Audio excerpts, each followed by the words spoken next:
record button as well. All right. We say in the morning brochas. I'm having you in mind. Have in mind the brochas. Baruch atah Adonai Eloheinu melech haolam. Asher kisham b'mitzvotav v'tzivanu l'suk b'divrei Torah. Barevna Adonai Eloheinu et divrei Torah chabafinu v'fiyim chabeit Yisrael. V'niyeh nachnu v'tzetzenu v'tzetzeg. Amcha beit Yisrael kulanu yodei shemecha v'lomdei Toratecha lishma. Baruch atah Adonai l'mei Torah le'amu Yisrael. Amen. Baruch atah Adonai melech haolam asher b'chabanu mikol hamim v'natan lanu torato. Baruch atah Adonai noten Torah. So this year is we quite a few people are sick at the moment. Leron Mazor, who we davened for the other day, is still in ICU. It was very strange. Kevin actually noted, no, it was Arthur that noted that we actually did the davening for him on his English birthday. Isn't that yeah, strange? he just turned 48. Just Turned turned 48. It was on the 28th of June. So that was very bizarre. So I hope we're doing more learning for Leron and Leron Ben Sarit. And we're also learning for Chaim Moshe Ben Sifra, which was it's Edwin's father-in-law, who has very serious COVID-19. Gavin and I know him from Osamach. So he's actually very serious. He's actually on a ventilator. So it's not a good sign. I think Leron's not on a ventilator. So that's why I think it's a little bit more promising with him. But he is critical. And Edwin's father-in-law is probably around about 70 something. So that's a high risk area, and he's on a ventilator. And most people don't get off a ventilator. So we really need to dedicate this thing to him as well. Okay, so let's get started with the learning. Gavin, thanks for bringing that to my attention. All right, guys, we're going to begin. Can you accept my computer? I try to enter. My computer's working now. Can you accept it? Sure. And I can change over to. Second, of course, Gavin. Of course. Then let's get cracking with it. Okay. It's just clear on my big screen. Fine. I've accepted you. And then let's exit you. Should we exit you together? Okay, then I'm going to exit you off the other. Can you exit me from the other one, please? Okay, Gavin, you exit yourself, because I don't know which one is you. You exit yourself with your device. But let's get on with the shir, because we're running late. We're actually losing time. Okay. All right. So now what we're on is we're talking at a case of 10b1. Guys, I was wondering if you could mute yourselves until there's a question, because there's a lot of feedback. Okay. 10b1. What we did is we discussed the different forms of damages about one who contributes to damage. We started off on the pit, and there was a discussion between the Tana Kamma, which agrees with the Mishnah, versus Rebbe. And then Rav Sheshes and Rav Zera came with interpretations of Zera in terms of an ox being guarded and a fire that got out of control. Now we're reaching a case of Maveh. There is something I want you guys to note, which is very important. Remember, I'll admit to you what I know and what I don't know. And I said, I don't know who Tana Kamma was. I don't know if Tana Kamma was one rabbi or a group of rabbis, etc. So this is interesting. It turns out that when there are two or more opinions expressed in a Mishnah, those arguing are named. And the anonymous first opinion is referred to as the first Tana or Tana Kamma. Interesting. So if there's an anonymous dissenting opinion and it wants to remain anonymous, it's called Tana or Tana Kamma. I think it's obviously probably called Tana Kamma because of the fact that it might have originated in damages. So this refers to both sequential primacy and authority of rank. So the Tana Kamma is already a Tana, meaning it's holding at a very, very, very high position in terms of Tana agreeing with the Mishnah. So it's always the first opinion that's argued. Okay? So in this case, it was Tana, which is anonymous opinion or opinions versus Rebbe. Okay, good. So I never knew that. By the way, Tosfot in case you thought it was one rabbi, I realized it was a host of rabbis. It's actually more specifically, Tosfot means, how is it referring to? It's known as additions. That's actually what it means. So it's medieval commentaries that take the form of critical and explanatory glosses in all Talmudic editions. So that's all it means. Tosfot means additions. That's it. So it was interesting. Even I didn't know that. There's actually a book by Schottenstein that says an introduction to Talmud. And it's so funny. It's like you can know and have done Talmud for years and miss out on the basics if we didn't grow up from. So I want to try and see if I can get hold of that book and go through it with you guys, just some interesting things, just to give us a little bit more pretext. All right. So let's discuss the issue of Mave being man. So Rav Papa, who's a Tana itself, remember Rav Zera and Rav Sheshes were Amaroim. Rav Papa is actually a Tana. So he brings a case in the in another brisa. He says, with regard to 5 people who were sitting on a bench, and despite their compound weight, they did not break it. And the one other person came and sat on the bench and broke it.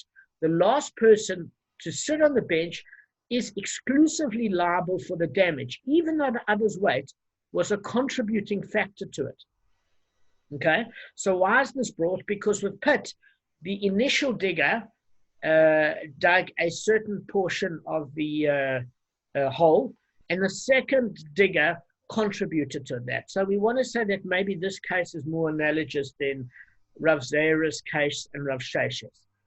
So just for the purposes of clarification, this bench is known where all the 6 bench sitters themselves, that was nearly a tongue twister, all the 6 bench sitters themselves were like Papa Bar Abba. And he was a corpulent individual. Now, guys, I had to read what the word corpulent meant on Shabbos. So corpulent means he was exceedingly heavy, meaning he was heavy. What we would call today obese. Now, please note that the other rabbis would never have been disrespectful enough to call Rav Papa a corpulent individual. This is Rav Papa quoting himself. So Rav Papa said all of the 6 bench sitters were like Rav Papa Bar Abba.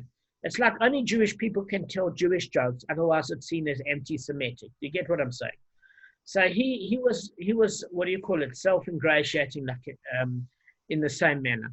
So why does it have to mention here in the brisa that these people were extremely large and heavy individuals? Well, very simply, if you have 6 people, I'm 58 Ks, and 6 of me sit on the bench, you're not going to create any breakage because the bench is what you call lent to use it.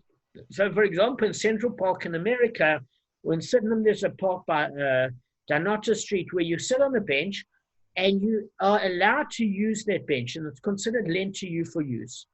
But that's if you're not going to abuse it, or misuse it.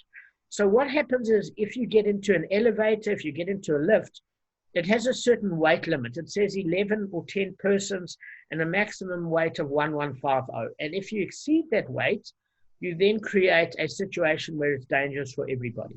So we have to set up the case that these people were large, and that excessive sitting on the bench, particularly with 6 people, would cause to its breakage. So what exactly is the case that Rav Papa proposes here? If we say that without the last person on the bench would not have broken, then it's obvious that the last person must pay for all the damage since he alone caused it. So this is not a case of one who causes a proportion of his damage. Does that make sense? So what we're saying is, how's this analogous of a pit? Meaning this seems the same like Rav Zera and Rav Shesh's case, in that the only reason that Rav Papa has got higher standing here is Rav Zera and Rav Sheshes use their case from logic, and Rav Papa is actually a Tana. But we're saying it seems the same, because what happened with the other 2 cases, it was the final person that created the damage. So even though the others would have seemed to contribute to it, in inverted commas, if the 6th person here hadn't sat on the bench would never have broken. So what does this have to do with a portion of damage? So let's get back to the issue of pit. When we're discussing the issue of pit, I'm going to turn around to you and say, listen, the pit, let's not talk in the case of an injury. Let's just take a case where Rebbe agrees with the Bava Kamma in the Mishnah, where it says for injury, all of them seem to agree, according to Rav Papa, that for death, that the person that creates the last tefach, in other words, a pit that's 9 tefach or less can cause injury. 10 tefach or more, it creates death. So the last one only came, and what he did is he dug 1 tefach, and yet he's solely responsible for the death. So how is this possible? Because this case is analogous because the first digger contributed 9 out of 10 points of the damage, but the 10th one created an injurious pit to a lethal. So definitely the first person caused a portion of the damage. And if the Mishnah hadn't told us that the first person in this case is not held responsible because the second person actually converted it to a lethal pit, we would have said that they both share the responsibility in the case of death. So we're saying that Rav Papa's case doesn't seem analogous. Why? Because if the 5 big people were on the bench, nothing would have happened to it. It's only when the 6th person came on that his contributing weight would have destroyed it. So are we saying that the 5 contributed and the 6th one just brought the final damage? But the reason why the 6th one is responsible in this case is because he's the one that actually created the whole damage. Okay? So what it's saying here is, after all is said and done, involving what case is Rav Papa discussing? Because what we're saying is, it doesn't seem to make sense. In other words, if the 6th one actually created the damage because of his weight, he's responsible total. How does this have to be like a case of pit where the first digger actually created most of the damage and yet he's exempt? So this is the case, right? The brass is needed only for the case where the last person would have broken the bench in 2 hours on account of the weight of the other 5. Okay? And now that he sat there, it will break in an hour. So let's just explain what this means. It means that in 5 of them that sat on, the bench would have broken in 2 hours. Had the 6th one sat on, it would have broken in an hour. Okay? Now let's not go into the fact about how they know it would break in an hour or 2 hours. What we're discussing here is philosophical principle. That if you know for a scientific fact, and the people sitting on, that it would have had much more time to break had there been 5, and you would have had enough time to get up, and the 6th person hastened the break, then he's exclusively liable. Okay?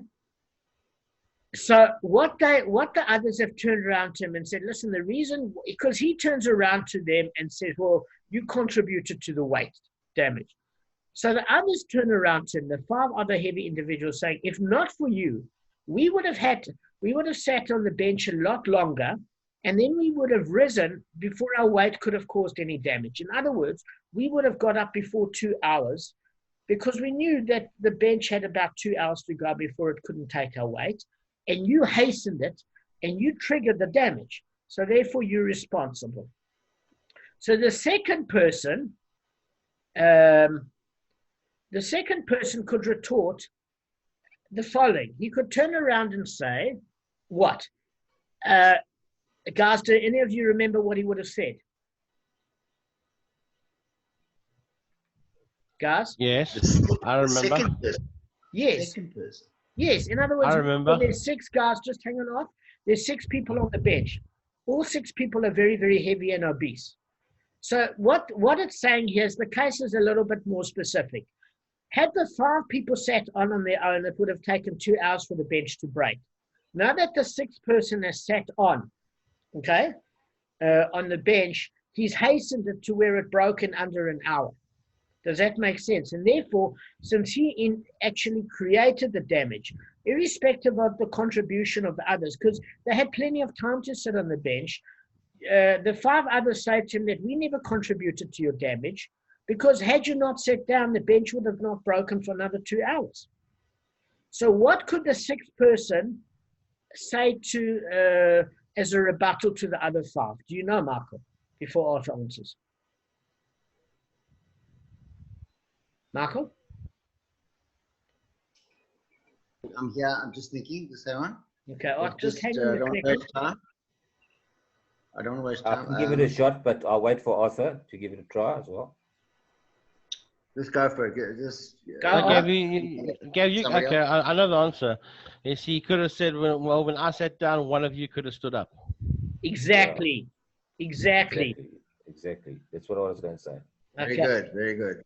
Very good, Arthur. Very, very good. So that's exactly Well done. what I said. Why are you obligating me? You're also responsible. Had any of you gotten up, if you knew it had a certain amount of time to go, you could have also set my weight with your weight. The fact that you never get up means you're co-responsible for the damage. Does that make sense? So this is an irrefutable argument. So we're saying it's like the second dig of the pit. I said, yes, I only created an amma's worth of damage, and therefore, if you hadn't created the first 9, the pit wouldn't have killed. But what we find here is we find that there is a bit of a problem, and there's a reason why it's not analogous. Because the guy that created the first 9 tefachs of damage, not an amma, sorry, 9 tefachs of damage, has no way to remedy the situation. It's not like the case of the bench. Does that make sense, guys? In the case of the bench, the one guy could have got up. In the case of the pit, the guy dug the pit. No, let's not get this wrong. It's certainly responsible for injury, according to the Rebbe. According to the Bava Kamma, which agrees with the Mishnah, the first one is not responsible for injury, only the second one. We'll get to this now. But the point of it is, let's just talk about the simple case, the death case now. He had no way to fix it. By the time the second digger created that lethal pit, he couldn't have refilled the sand. He's not sitting there watching the hole for days. It's not like everyone's sitting on a bench and one person gets up and they can remedy the situation. What were you going to say, Kabb? Sorry, and also the guy who dug the 9 whatever tefas, he did it deliberately because he wanted to make sure they didn't exceed 9 to make sure that no one would die. No, you can't say that necessarily, and I'll give you a perfect case. Say the guy creates a 5 tefachs worth of damage, right? 5. Injurious death pit is 10. He only creates 5, right? So now the other second guy could have done another 5. It's not like he dafka did 9 and left it as injurious and not dead. You get what I'm saying? Okay, no. Okay, I just would have thought maybe he did it no, I'm just up using, to 9. I'm just using an extreme case. And the reason why I used that case before was just to show the point at which it goes from injury to death. Yeah, you know, okay, 100%. So that's what you have to bear in mind. I'm still battling to see the case where only the second person is responsible for injury. I understand Rebbe's opinion that both the pit diggers, the first and the second, should share the cost with regards to injury. And even the Choshen Mishpat says on page 410 that each digger pays according to the amount he dug. So let's say the pit is 9 tefach. Let's just say for argument's sake, and it caused the damage of 9,000 rand. I'm just using round figures here. So that the first digger might have created 7 tefach worth of damage, so he would pay 7 grand, and the second digger did 2 tefachs worth of damage, and he pays 2 grand. That's according to the Choshen Mishpat. And that to me makes sense. Even Rebbe's, where they both pay for the injury and split the cost half-half, makes sense. Let me tell you why it's not proportionate. Because sometimes the last bit of digging actually creates a cumulative effect, like compound interest. What are we saying here? Is that sometimes there's a difference between that extra bit that creates a problem. Let me just take a very simple case. If you take somebody going down a flight of stairs with boxes, right? Or he slips down one step. Say there's a patio and he doesn't see a step. That step is maybe 30 centimeters, right? 30 centimeters, he'll graze his knees and he'll bang his knees and he'll get a bit mangled and that's it. But now all of a sudden, that if that doubles, it's not, or triples, it's not that it's double the damage. Sometimes it's cumulative because that extra height is enough to actually cripple somebody. Does that make sense? In other words, it's working. It's not an even percentile. Sometimes it's the last one that makes a huge, huge difference. Okay.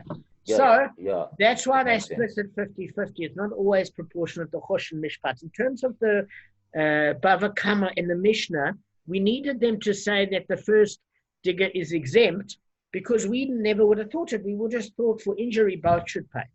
So I'm still not sure I understand as to why, to be honest, but that's the halacha and we have to go by it.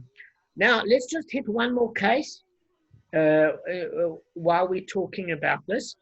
Rav Papa is bringing a case, by the way, just in terms of man, it's coming to bring that Bryce a different principle in total. What's the principle coming to bring? Why is the last person exclusively liable for the case? It says that this guy leaned on the 5 other individuals. So let's not talk about people in their 40s or 50s that are mature. Let's take about people that are in their late teens or early 20s and they're skylarking on the bench. And they're 5 heavy guys, you know. They obese. And the 6th guy, they're all part of the rugby team, leans on the other 5 with his weight. You know, when they're messing around and ever. And then the 5 other people, one of those other guys can't get up. So then that person that actually causes it by leaning has prevented them from getting up. Therefore, if the bench breaks, he's fully responsible. But what that brisa was coming to teach is that a person's force is the equivalent to them sitting on the bench. We would have thought if it's a person's force, you might not be liable because it's one step removed from an actual person's weight. But we learn from this brisa that a person's force counts exactly like his weight, in that if it affects breakage, the person has to pay. Does that make sense? So the Tana therefore teaches that we say one's force is like oneself. Okay, so that's what that's coming to teach in and of itself. This was just brought as a brisa to say maybe it's analogous to this case. Fine. Now it's going to go to a case in Sanhedrin 78a. Gavin, you remember this in Sanhedrin. You had joined us by this point. Okay? And I remember you joined us because you and Ian had a good laugh and turned around and said, listen, we've worked out all the cases we can get off by death penalty if we create certain sort of murders in the Sanhedrin. And Simcha Steinhauer looked at you disapprovingly and said, well, you're still responsible at the hands of heaven. Do you remember that conversation? Yeah. And both of you guys looked like naughty school children. So, fine. So in that, in Sanhedrin 78a, it brings a case where a person is beaten to death with 10 clubs. Right. Now, guys, the first case is that they struck him simultaneously. And when the person is struck simultaneously by all those people, then what happens is that you can't give the death penalty to all those perpetrators. Why? Gavin, you don't answer because you were there. No, I remember this case clearly. Yeah. Probably because you can't really determine where the death blow came from. Final death blow. Yes, you can't determine who created the final death blow as opposed to to where. Absolutely, Michael. That's exactly it. So that's exactly it. So if they all hit simultaneously, they all potentially dealt him a lethal blow.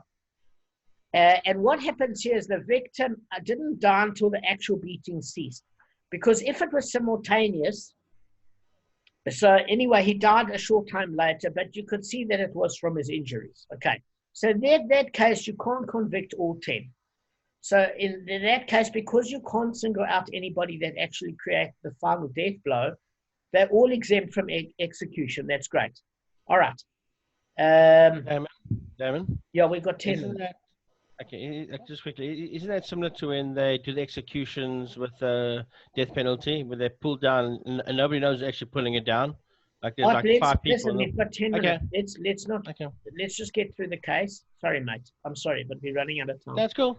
All right. So, guys, now we're talking about in succession of each other. It's explained that according to Rav Yehuda ben Beseira, that the 10th person or the last person, whether there's 9 or 10 or 8, it doesn't matter. If the last person hits the final hammer blow or clubs the person and he dies on the 10th guy hitting him, the 10th person is solely responsible and is given the death penalty. The rabbis don't agree. So why do the rabbis not agree? And why does Rabbi Yehuda ben Beseira say that the final blow is what caused the death? Why should he get the death penalty? Can anybody explain this? Why shouldn't he get it? Because the other guys were contributing factors to the whole thing as well. I mean, that's just an alternative though. Correct.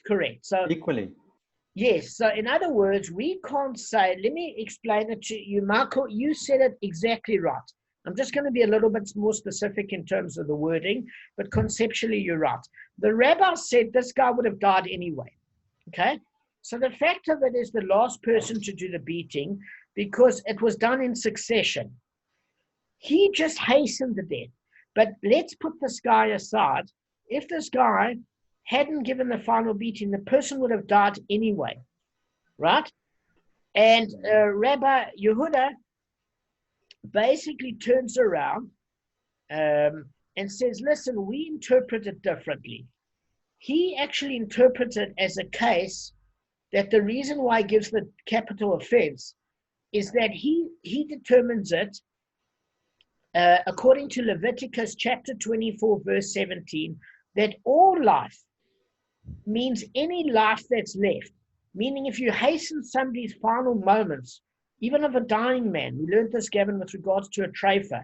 If a person has got a shortened time period left and you hasten it by giving him a morphine dose, say it's a terminal patient, okay, then you're responsible as though you killed his entire life. Whereas the rabbis teach that entire means without that final club beating, he would have had his whole life ahead of him. Then you say he's responsible for getting the death penalty. But if he would have expired after a short period of time without the final beating, he doesn't have his entire life ahead of him. That's according to Rashi's succinct explanation. It's exactly what Michael said. Does that make sense, guys? Yeah. Right. So why doesn't it bring this case? Because basically we're discussing monetary cases here. We're not discussing death penalty cases. That's why it never brought it.